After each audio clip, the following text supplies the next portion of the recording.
P.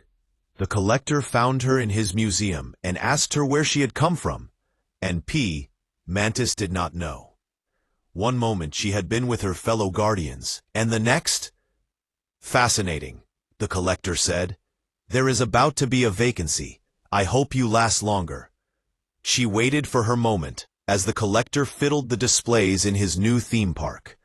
He made her a display, ready to display her to his audiences inside a glass-walled tank, featured prominently in a vast hall filled with other life forms, the intergalactic master of the universe found interesting. Many were humanoid, but the others ran the spectrum of physical shapes, from globs of protoplasm to members of the brood, their hive mind forcing a constant thrum in the back of Mantis's mind. It was tough being a telepath sometimes, especially in the presence of so many fearful minds reaching out from their cages. One of those minds was peculiar and interesting to her. Unlike the others, it was all excitement, emotions turned all the way up, like every thought it had ended in multiple exclamation points. He was full of a kind of joy that Mantis found infectious. Even though she was held prisoner in a psychotic museum in deep space 1,000 light-years from the nearest planet. Jeff, she smiled at his name and thought, I would very much like to meet you, Jeff. I. Another mind, physically closer to Mantis, also drew her attention. A human woman whose mind teemed with memories of war. No, not human, something close. She was a deadly warrior. Mantis, who knew a little something about being deadly herself, thought that if she ever managed to escape, she might enjoy taking the battlefield with this woman. She called herself, after the weapon she wielded, Psi. But in her mind was a deeper name. One Mantis would have to ask if she ever got to talk with this warrior. That's far enough. Get out. And with that, Mantis lost her connection to Psi. She was psionic, and even that last thought screamed vengeance. So she returned to listen to Jeff for a little additional dose of optimism. There were so many others, but Mantis enjoyed the company of these two. Jeff because of his irrepressible joy, and the few bits of Psi because she put Mantis in mind of escape and revenge. She started to form a plan. Well, another plan. She had been forming plans to escape practically since the moment she had arrived. The other feature of this hall in the theme park was its garden. The collector was not only interested in animal organisms. Huge trees, ferns, flowering vines, mosses, and more bizarre forms of vegetation grew over and around the tanks containing the exhibits, including Mantis. Those plants were her way out. For a time, she had tried to use her telepathic powers to influence the collector's cleaning and maintenance staff, or get one of the guards to open her tank. Then, she had tried to use her powers over plants, to get them to grow over to her tank, and break it apart with their roots. Neither worked, and Mantis realized the collector had built this tank to dampen her active psionic powers. She had another option to escape, but it would be an act of desperation. And if the collector had blocked it as well, Mantis didn't want to know that just yet. After what felt like weeks, though, he forced her hand. Her tank was wheeled into a large arena and placed inside a larger transparent chamber. The stands were packed with spectators, the noise from their minds nearly intolerable to Mantis, filled with eager bloodlust she couldn't shut out. She reached out, probing the barriers that imprisoned her, and found that the collector was still somehow blocking her telepathic powers. Another tank came into the arena, and inside it was another Mantis.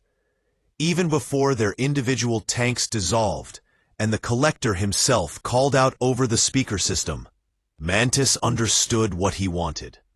"You see, I have another duplicate in my collections," he proclaimed. "These infinite Mantises are intolerable. So again, my people, I have transformed this excess into entertainment. 2 mantises enter, 1 mantis leaves. The crowd exploded. The other mantis looked at her. How long had she been imprisoned here? Had she too tried to escape? Had anyone tried to rescue her? In this timeline, was she one of the guardians of the galaxy? Or? Mantis knew she would never know.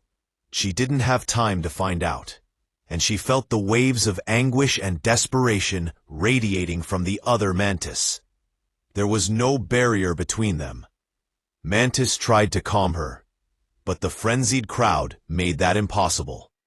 She steels herself to fight, but then the other mantis broke through. I can't do this anymore. Mantis couldn't help her response. 2 of us enter. 1 leaves. The other finished. You. Then the collector will have no mantises, as it should be. What? The mind of the other mantis radiated an exhaustion and despair. So intense, Mantis almost tried to break off their connection. But she couldn't. One curse of being a telepath is you always felt like you owed someone your attention, since you spent so much time sneaking around in their mind. You can go. You just have to leave your body behind. I'll help. No, we can go together. We can't. I don't have the strength. I can push you along a little, but I can't pull myself out of here. Too many battles, just too much. The other Mantis's attention wavered, and Mantis realized she was only going to get one chance at this. She had to take it before the other Mantis faded away. Grateful for the other Mantis's sacrifice, Mantis gathered her mind and focused on the shimmering essence of the astral plane, unseen but omnipresent. She felt a tinge of remorse. She would miss this body, but she had missed all the others too. Now was her chance. She felt the other Mantis pouring energy into the link Mantis was building to the astral plane. The link would only hold for a short time before the collector detected and severed it. Go, the other Mantis said. I can't do this for long.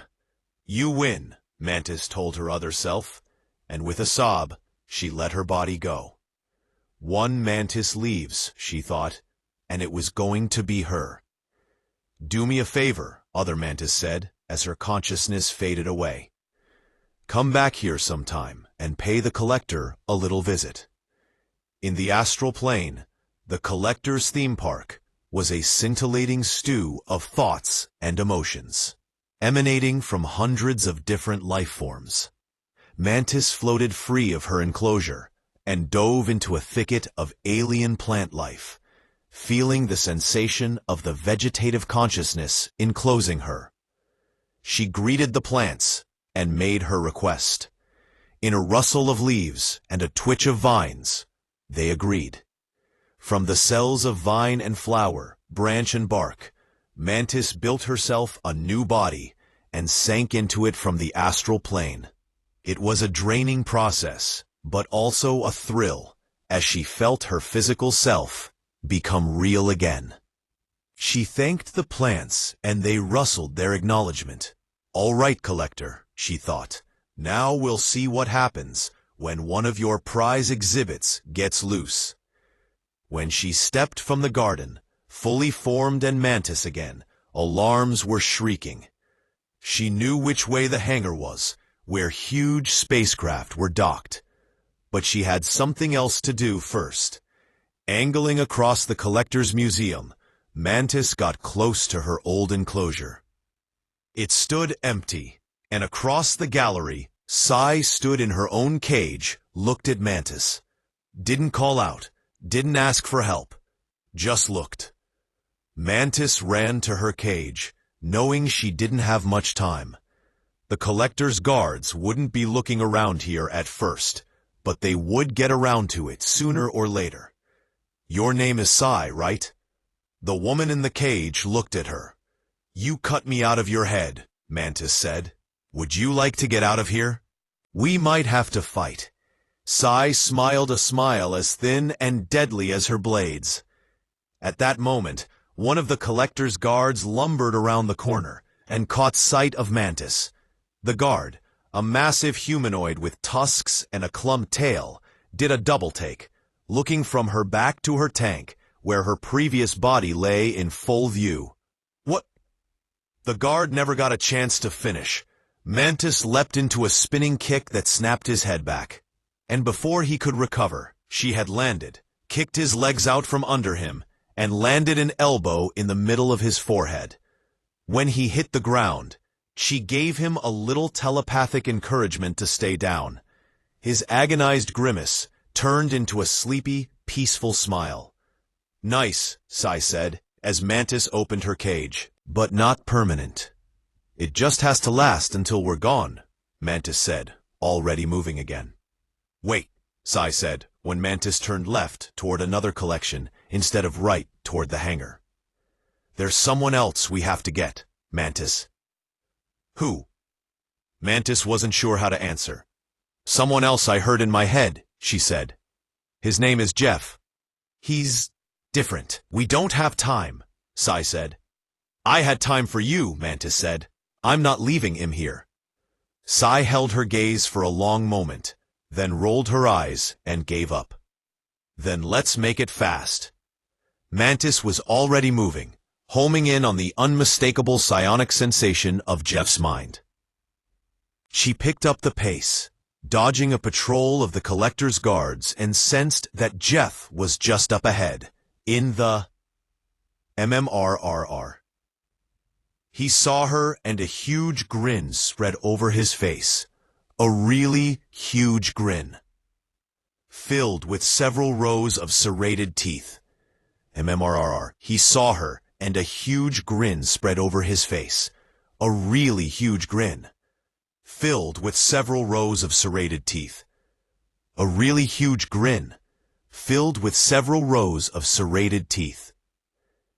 What kind of creature was this? Mantis had seen sharks in her previous time on Earth, but this was a shark with legs. MMRRR? "He's going to draw the guards," Sai said, her jaw tight. Mantis smiled despite everything. They were on the run inside the Collector's Museum, with no idea how to get or where they would go if they did get off. Yet there was something about Jeff that made her smile, like she knew everything was going to be all right. "Rar?" Jeff got quieter as he noticed the way Sai was looking at him. "No, you're coming," Mantis said. She broke the latch on his tank, just as a detachment of guards came into view. They shouted, and Mantis tried to reach out telepathically to divert them. But Sai was already there. Her blades flashed in a glittering dance, and the guards were down. "Murar," Jeff said appreciatively. Mantis got his tank open, and he hopped out. "Let's go," she said. She ran in the direction of the hangar, Sai at her side, and Jeff bounding along right behind them. "So, you wanted to know my real name, right?" Sai said as they ran. Mantis nodded. "You're hiding your true self, even if you can't hide your emotions. Why does it matter to you?" Mantis stopped. "I was curious. Also, for someone who just got sprung from the Collector's Museum, you sure are giving your rescuer a hard time. Would you rather go back?" "No," Sai said evenly. "I just wanted to know what made us different." Mantis pointed at Jeff. "He made me believe it was possible, just because he's an optimist. And you, well, I knew you'd be someone I wanted on my side in a fight." "Correct," Sai said. "And it's Psylocke." Mantis smiled and pointed. "I like that. The hangar is this way. Let's get out of here." They ran, and as they got to the access tunnel leading to the hangar, they skidded around a corner and nearly ran into a pair of the Collector's guards. Jeff charged into action, jaws wide open as he leapt on the closest guard, who barely got an arm up to stop Jeff from chewing his face off. Mantis stunned the guard with a punch to the back of the neck, and Jeff spun around to terrorize another guard, who backed away from him, straight into the range of Sai's weapons. She dropped him without a sound. "Come on," Mantis said, and they headed for the hangar. "Do you know how to fly any of these ships?" Sai asked. "Some of them," Mantis said. "The rest I'm sure I can figure out." "Roar!" Jeff said, and Mantis felt like he was agreeing with her. Together, they entered the hangar, and Mantis saw a likely ship. They were going to get out of here. Then she would find out how she'd gotten here, who was responsible. And when she knew that, she would come back here to destroy the theme park and turn its exhibits on the collector himself. Let him learn what it was like to be fodder for someone else's love of violence. Sai was looking at her with a strange expression as Mantis fired up the control panel on their ship. "What are you thinking?" "Oh, nothing," Mantis said. "Jeff, you ready to get out of here?" "Rah!"